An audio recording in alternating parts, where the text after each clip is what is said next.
Welcome back to a best of 5 series of top-level StarCraft 2. What I've got for you today is a Terran versus Zerg, where in game number 1, we find ourselves on a map called Kill Switch. The spotting right here on the right side, playing with the Red Terran SCVs.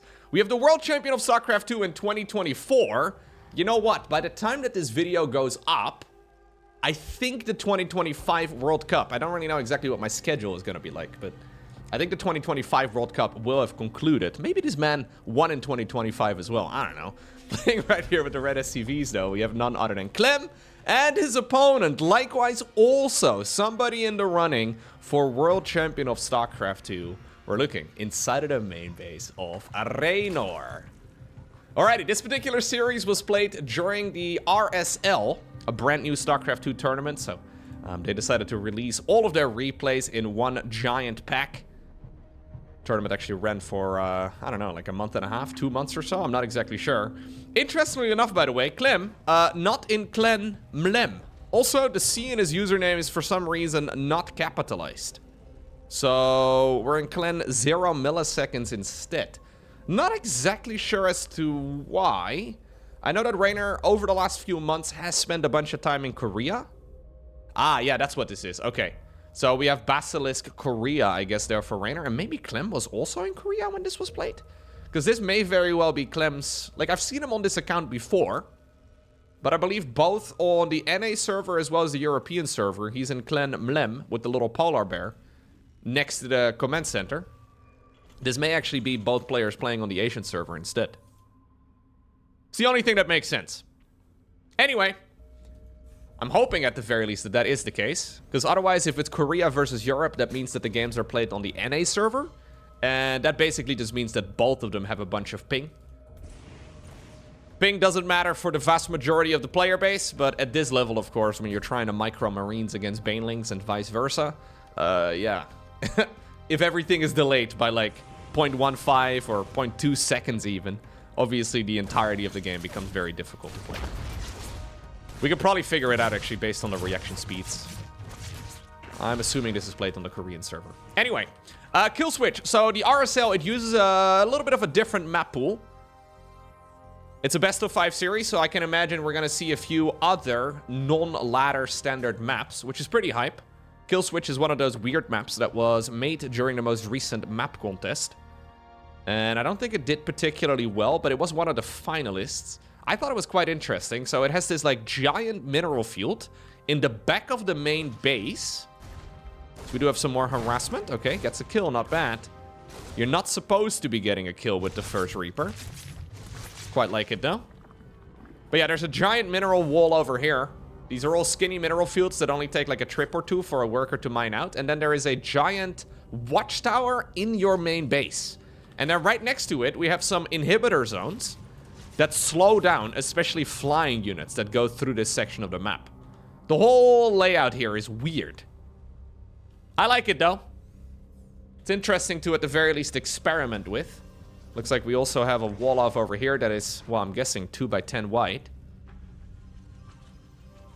Anyway, it is also something that you can mine out, as we already saw here, for the Zerg, to take you to a base a little bit... Well, a little bit further away from the Terran player, right? The alternative would be this as your third, but then you expand in the direction of the Terran. And usually Zerg players like having that mobility advantage, right? Obviously, Zerg units are very fast in general. So if you create more distance between you and your target, well, generally speaking, that means that you will have more time to get to the target as well. Lean into that mobility advantage. Still, though, the Terran army in 2025 is fast. And especially the style that Clem likes to go for. It's usually very action-packed. So we already have some of that layering happening, right? So we do have a Banshee right now on the back of this too. Although the follow-up here is a little bit funky. Usually, we see Clem going Hellion Banshee from here. But instead of going, well, Hellions, we decided to go Marines into Banshee. So there's a single Reaper into Marine production, but still a pretty ordinary timing here on the Banshee. And we're still even going to go for Cloaking. So without Hellions, Reynor may very well... Okay, he's not actually skipping it. He may as well assume here that it's just going to be a single Banshee. Normally you would see a bunch of the Hellions roam the map, and that is one of my concerns here for Clem. Because without Hellions, it's difficult to keep that creep spread in check. The creep spread is just something that can really get out of control really quickly. Stimpeg is going to start up, and obviously that's really the only thing that's going to allow those Terran Marines to go out onto the map. If you move them right now, you will just lose them. More than likely, at least. I mean, this is a full wall off. Yeah. If you can get the kill? Nah, no way, dude. Clem is trying to see if he can get the kill on the, maybe, on the Roach Warren. The Reaper was hitting it for a while. Now the Banshee joined in too, but I think the Queens can go around the site now with that creep.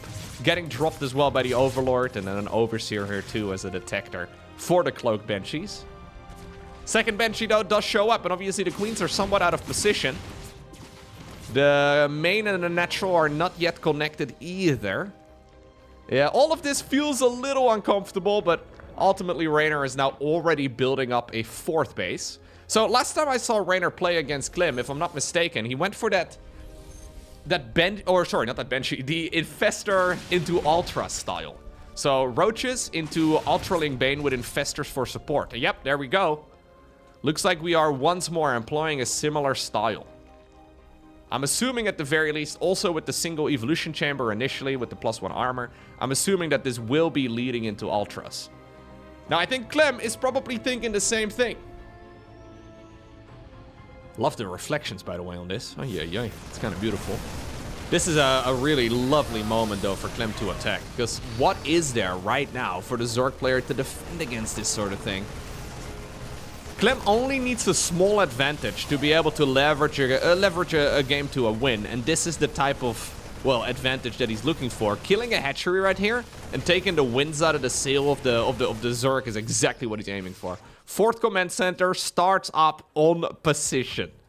That is a Terran player that is oozing confidence. He's like, yo, you probably don't even have link speed yet. Well, in this instance, there is link speed. But now suddenly, with only 3 bases, how in the world are you gonna deal with all of this stuff? Like, how in the world are you gonna deal with the follow-up that Clem is gonna go for? Ultras are coming. But Ultras aren't really a unit that, you know, they're not like your get-out-of-jail-for-free card, right? Like, this is not like, oh, thank God I have Ultras. Like, no, you need Ultras in combination, well, with preferably a bunch of Infestors, preferably Lings and Banes.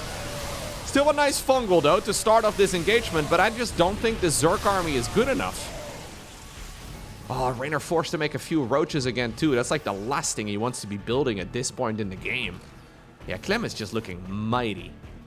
Fourth command center now is done. Barracks 6, 7, and 8 are already finished too. There we go. Keep in mind, this wasn't like a 3-base all-in or anything like that for Clem. We see a lot of 3-base all-ins right now in the current meta of Terran versus Zerg. That's not what this was at all.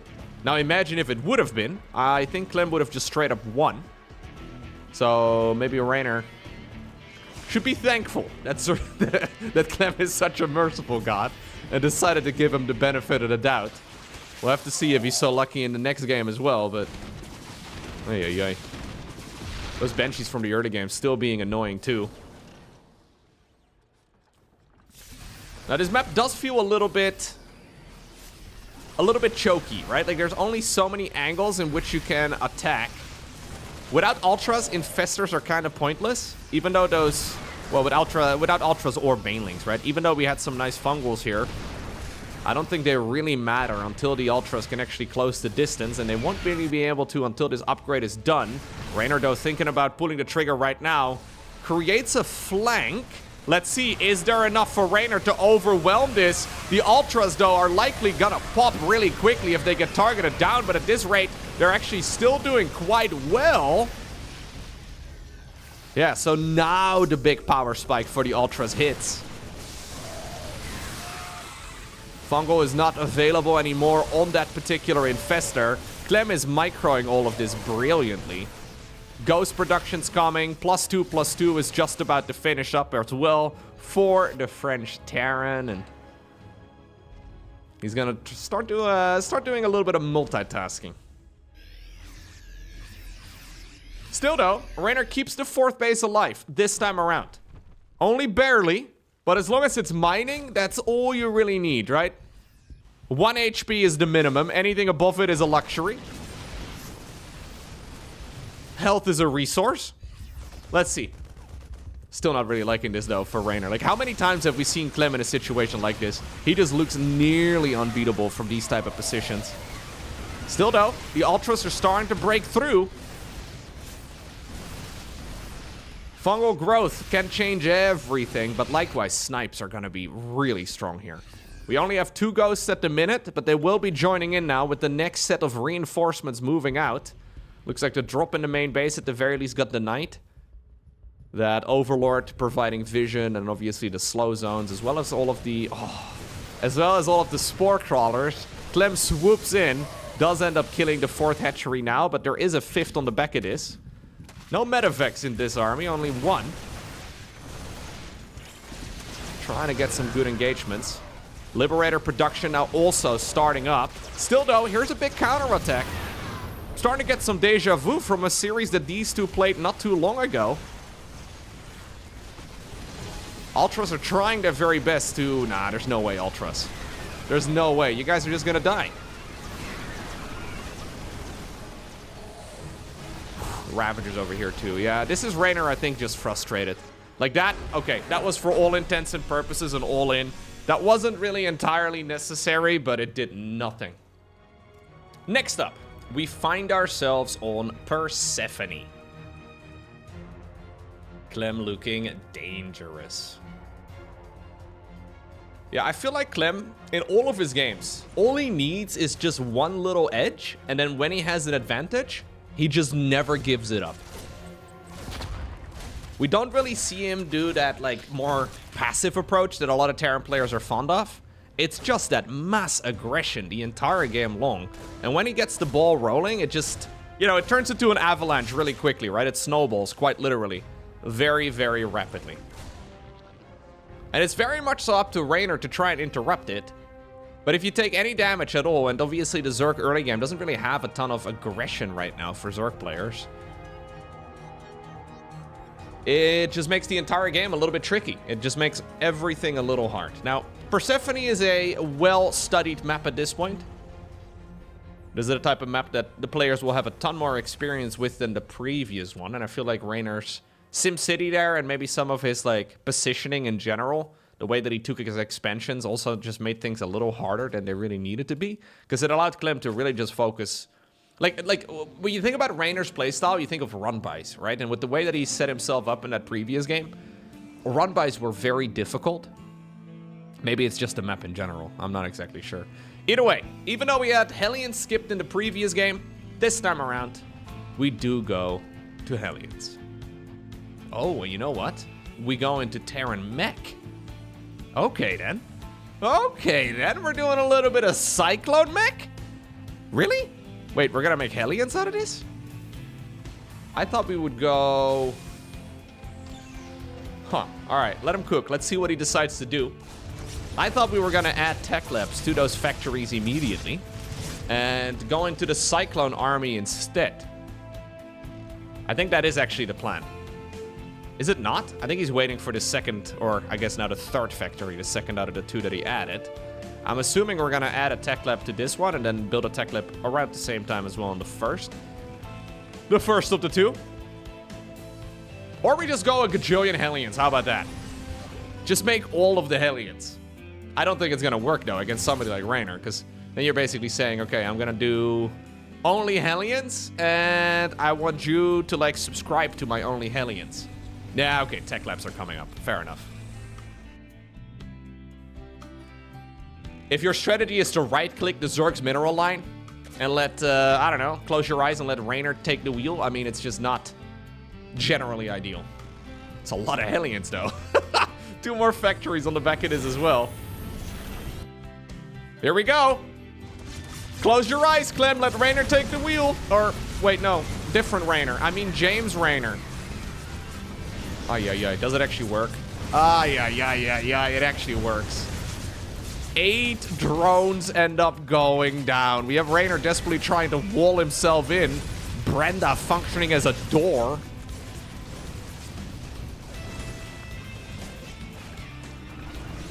Yeah, letting Reynor take the wheel when you're going up against Reynor the Zerg player, it doesn't really... Clem thinking back of the times he was in Diamond League. Back when he was about 6 years old. And Legacy of the Void had just released. Actually insane, dude. Like, this is... Transfusing a Zergling?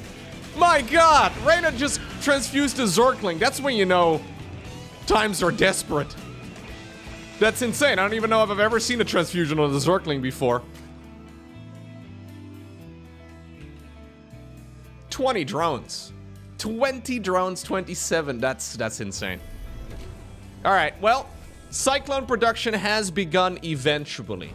And this is, of course, the dreaded unit that a lot of Zerg players are scared for right now. The unit is bugged, and it makes life a little bit more difficult. Basically, the lock-on is, like, the cooldown on the lock-on is shorter than it should be. So, the number that it says on the hover of the unit is not the number that it actually is. It's significantly quicker. So, a lot of players have been quite vocal about it, most notably Zergs. And it seems that they're kind of suggesting that if Terran executes these type of builds well, they're practically unwinnable games. Now, obviously, this is the type of game that now, well, again, right, we talked about it. Clem has got an advantage after roasting that many drones. And now he's playing a unit that may be slightly overtuned because of a bug. What do you do here as Reynor? Let's see if we can navigate out of it. A lot of queens available. Infestor coming up. I mean, Infestor into, like, full surround is really good. I did cast the game. Was it actually Reynor versus Clem at the time, too? Maybe it was Reynor versus Björn. I'm not exactly sure. Anyways, I did cast one not too long ago where Reynor had the perfect surround on a Terran mech army and then still ended up getting decimated anyway. Oh, fungal growth over there is good, but there's no follow-up. And fungal doesn't really deal damage anymore these days. My god, blue flame upgrades are here as well. Clem is making Terran look really broken in this game, man. GG. What a match. Absolutely brutal. Clem, just a step ahead. So far, Reynor really doesn't stand a chance. We have to go back to the drawing board and maybe reconsider a couple of things. Because the style that Clem plays just seems to directly counter that of the European Zergs. I never really see Clem struggle a whole lot in general in StarCraft 2. But like, it seems like the entire way that he plays Terran versus Zerg is specifically designed to kill players like, for example, Serral, like, for example, Reynor. He mostly struggles against the Korean Zergs that do all of these wild and wacky things, strategies that you can't really predict as easily.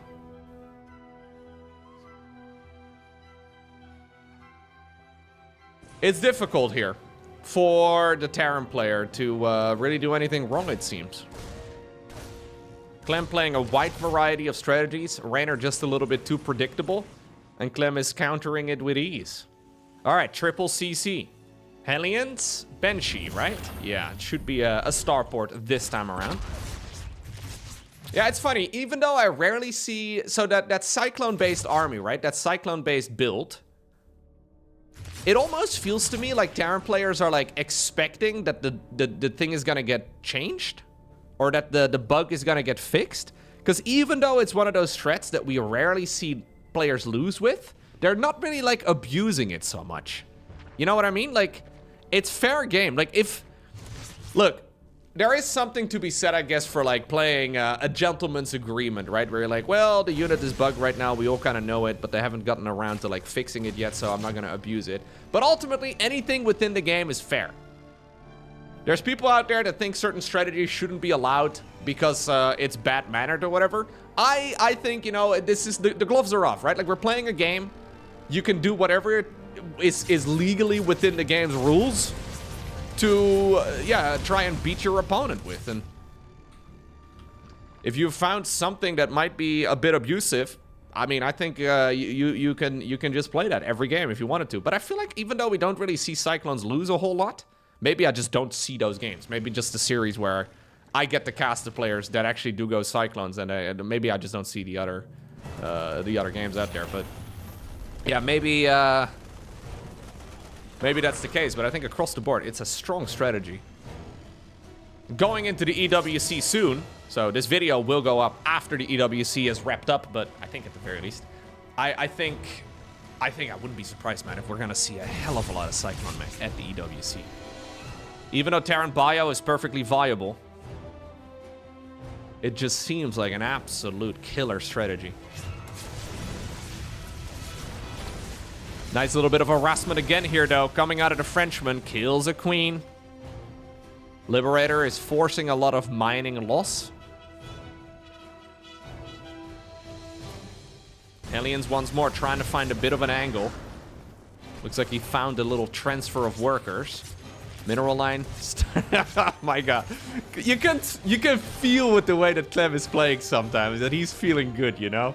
Like these little resieges and stuff, you know he's hanging out. Like he's trying to... Dude, this is like, you know how like you have like sheepdogs and stuff, right? This is the sheepdog over here that's trying to herd all of those drones in the direction of the trucks with the fire. Ay, ay, ay. Reynor not taking the bait, but Clem is cruising. I feel like Clem, like not only is he very momentum based in like his Terran playstyle, right? He's also very momentum based throughout a series. I feel like if Clem starts a series off with a loss, it is much harder for him to get back into it. But when he starts off with a couple wins like this, he is grooving. He's having a good time. Armory on the back it is. Together with the 1-1 research, it is a very fast armory though. So I'm assuming we're gonna go into some hell bets. Stimpec is already done, so we're gonna go into the combat shields together with those upgrades too. I mean, he could just push again with Hellbets. Still though, Reynor doesn't have a bad start. Like even though he's lost a couple of drones here and there and he did lose a queen, this is all very recoverable for the Zerg. And one thing that I do really like here for Reynor is that he got a lot of creep spread. And here we go. This is why Reynor is known in the StarCraft world. It's what made him very good back in the early days. Well, his early days anyways, when he was like 14, 15 years old. This is the type of stuff that he made a name for, or he made a name for himself because of these sort of run-bys. They're absolutely lethal. Still though, Clem is gonna double down. He needs to actually do something with this push, because if he gets wiped off the map with this attack, which seems to be the case, Reynor is gonna be able to flip that momentum. Okay. And that might be all it takes, right? A Zergling run-by like that makes the entire game much harder here for Clem.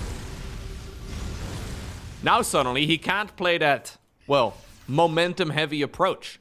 Now suddenly he's not going to be able to really hit before the Ultralisks hit their armor upgrades. Remember in that first game of the series, he ended up attacking with a game-ending push, effectively, right before the +2 armor finished and right before chitinous plating was also done researching. And this is the type of situation right now where that does not seem to be the case. Reynor looking strong here. There are still fights happening though all over the map. And despite the fact that Reynor is a little bit more comfortable here, he doesn't have a ton of economy. And he doesn't really have, well, anything other than Zerglings and you know, Infestors. It's weird. Normally you get Banelings in the mix. But we're cutting out Banelings just to get up to the Ultras a little bit quicker. And I think we're going to see that start up right about right now. We need the Ultralisk Cavern. Oh. Okay, there we go. In the natural expansion, fair enough. Nice pickup right there by Clem, who's just trying to save these units. And he's been carving a path through all of this creep to now go for one big attack. And he's still hitting before Ultras are available. Fungal growth, though, could be dangerous, but Reynor decides to back up. Man, now you kind of wish you had knocked down these rocks, right? Because now suddenly you're finding yourself into a bit of a choke point. Zerglings going in for the mass counter attack, though. Fungal growths and queens. It's a weird way to try and hold on. But how in the world do you defend against this sort of thing? I mean, that Widowmine is nice, but it's going to kill a lot of your friendlies, too. Clem is going to take the kill of the third hatchery, though. Zerglings still dealing damage on the other side of the map too. Already, well, loads of Zerglings here loads of SCVs rather, have gone down. Infestors, Zerglings, and Queens going around the side, and a massive fungal growth. Ultralisk on the production tab too, and while fungal itself doesn't deal a ton of damage, it does deal a little bit of damage, especially to low HP units like a Marine. It does add up over the course of the engagement, and Queens and Infestors, a very curious way to defend, but it seems like it is indeed good enough. Reynor's just about to hit a big power spike. Adrenal Glands is about a 40% attack speed improvement on Zerglings. +2 melee is not too far off. Chitinous Plating for the Ultras is a big armor buff. And this is not yet a situation where Clem is transitioning towards Ghosts. He is going to be able to get the kill over here, though. Reynor is double expanding. Oh, no cancel on that one. 600 APM? Yeah, still not fast enough, apparently. Okay. Ultra needs to run out. Chitinous Plating is still 15 seconds away. Little Zergling run-bys again, though. Planetary Fortress is now started up here for Clem. His economy is not great, but it's also not an absolute disaster. Oy, oy, oy. Those Ultras just got demolished. All the Widow Mines, though, were set off. Wouldn't mind seeing like a fungal on the Widow Mines just to try and clear those out. He needs an Overseer here, but anyways, it's gonna be okay. Enough Zerg here to push this Terran army away for now. Barracks 6, 7, and 8 are done. No Ghost Academy yet, though, because Clem can't really afford it. So we're building up Marine Marauder Medevac Ghost. No, Marine Marauder Medevac Mine. Maybe Ghost will be coming up in a moment, but he wants to prioritize additional infantry upgrades. Makes a lot of sense, but it does mean that those Ultralisks are going to be extra scary. Overseer did get morphed in. We should probably have Overlord speed here as well.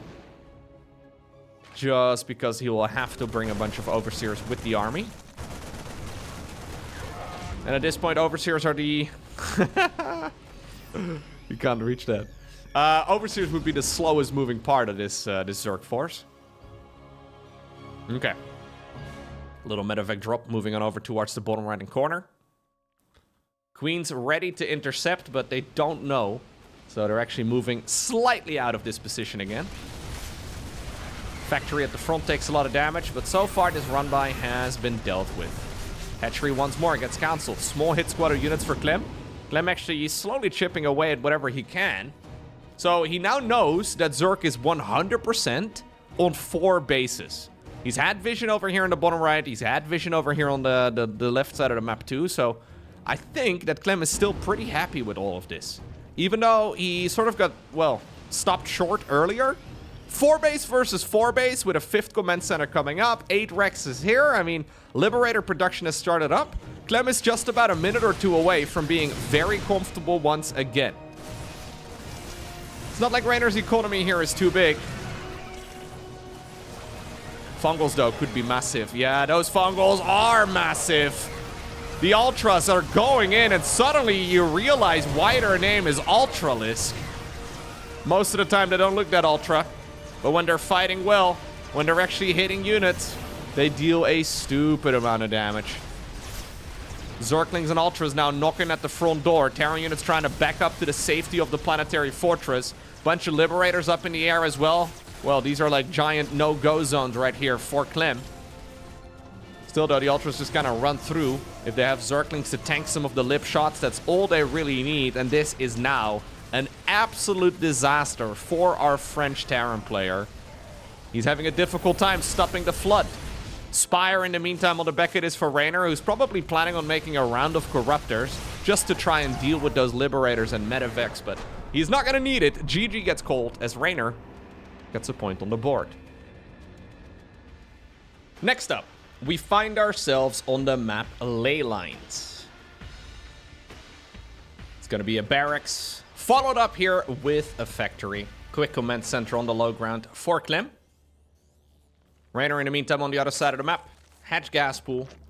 Pulled the drones out nice and early as well to be able to, well, get this third hatchery going nice and quickly. And if he wants to, he can still go Zergling speed, but it'll be a little bit delayed. The dance between the Reaper and everything Zerg begins again. So far, actually, Clem has been able to get quite a bit of damage done with these Reapers. Pretty much always snatching at least a Zergling kill, but sometimes even a drone. I remember the days when it was considered quite normal for Zerg. Like, it was considered to be an even game if the Reaper got one drone kill. That was kind of like what you looked for as a player. For every Reaper, Terran should be able to get like one worker kill or so. That was considered to be the norm. Obviously, the game has gotten a little bit, yeah, the skill level has gone up a little bit since then. It's quite rare at this level, at the very least, for players to lose those, but... Okay, triple CC again for Clem. No surprise. Single gas up until this point, and a 1-1-1. So barracks, factory, and then also a starport.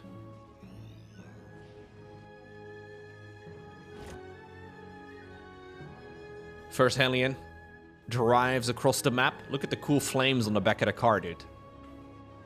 Dang, very retro.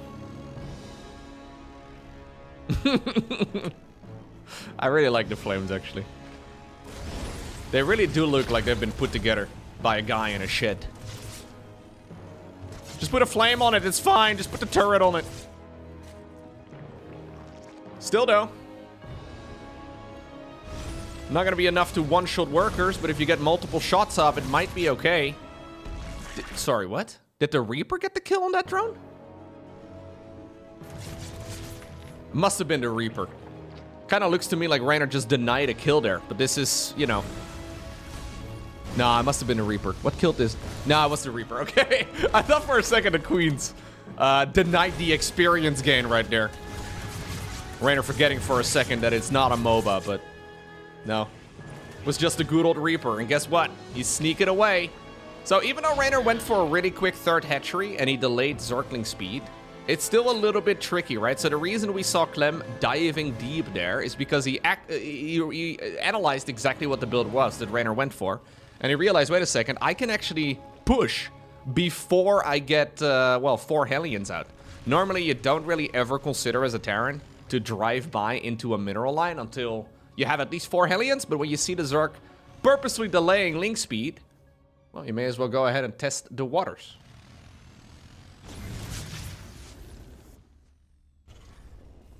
Engineering bay coming up. Looks like there's a Liberator again. Liberating a bunch of those drones of their life. And again, I mean, the Liberators and the Hellions do work together really nicely. Run away, little drone! Run away into the arms of my Hellions.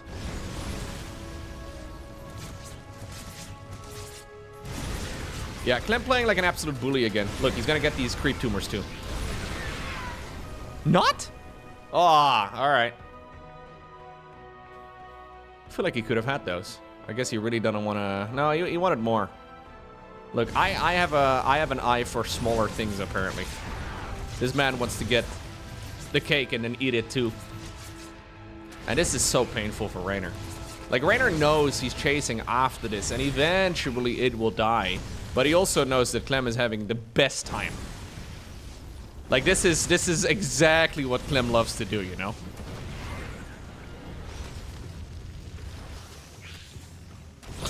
Transfuse on a Zergling again. Oh. Oh. What a gamer is Clem, dude. Seriously. What an absolute unit of a gamer. 14 drones. That's a grand total of 14 drones. Now, it wasn't free. 8 Hellions is pretty significant. And then obviously you also have the cost of the Liberator and the Reaper going down. But this was mostly Clem just having a good time. This wasn't even really meant to, you know, like, this was just a little bit of a side quest. Wasn't even part of the main quest. It does mean that defending the bases now becomes a little trickier. Usually it becomes like the retirement of the Hellion. You know, like when you retire as a Hellion driver, you get to live as a mineral line protector. The Terran army has all kinds of great benefits like that. Well, one of the medevacts there did go down, though. And I wonder if maybe Clem is getting a little bit carried away with all the creativity here. Can we go for the +2, please? Don't do the Beyond thing. We shouldn't do the Beyond thing. Don't do the Beyond thing. Just get the +2 infantry attacks, please. Okay, thank you. Easy to forget such things, as we're playing Marine Elevator.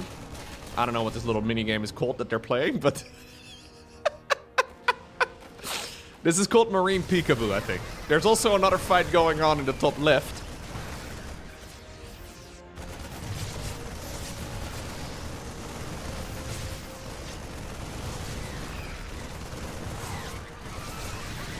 These guys are fast. We're already over 400 average actions per minute. And you know what? Marine Peekaboo has indeed been played. And I believe it's been won here by the Frenchman.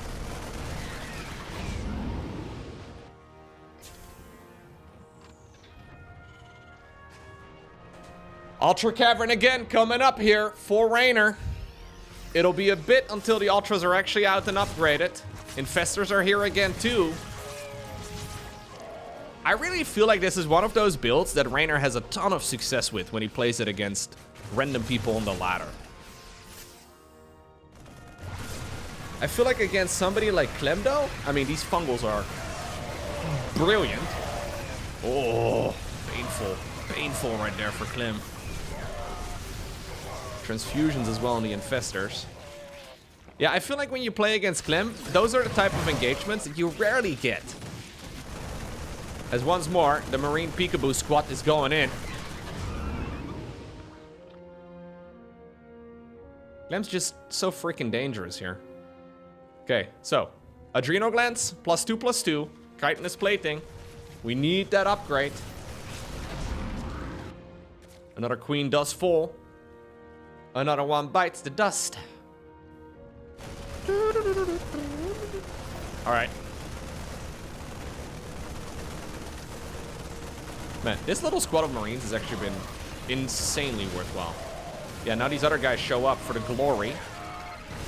Eventually, Squad Peekaboo does go down, but I mean, their legacy lives on here as the rest of the Terran army is moving forward. It kind of feels to me, right? Like, the Zerg here is getting punched into a corner. Even though he's still fine, and he can still play here, this is exactly where Clem wants his opponent to be. As long as Clem does a decent job dodging fungals, this should be a very good game for him.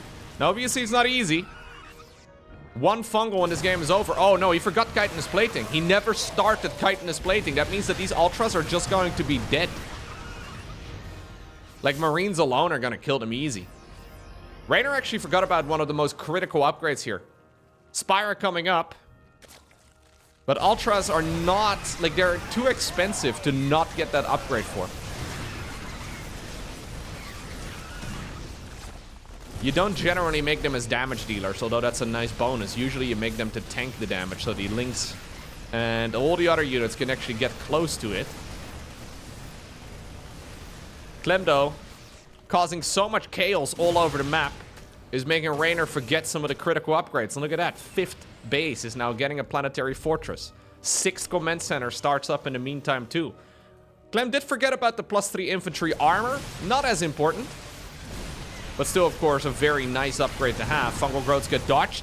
I mean, some of them do hit, but my god, is that a Zerg massacre. At least the 2/2 upgrades finished up just a few seconds before this fight.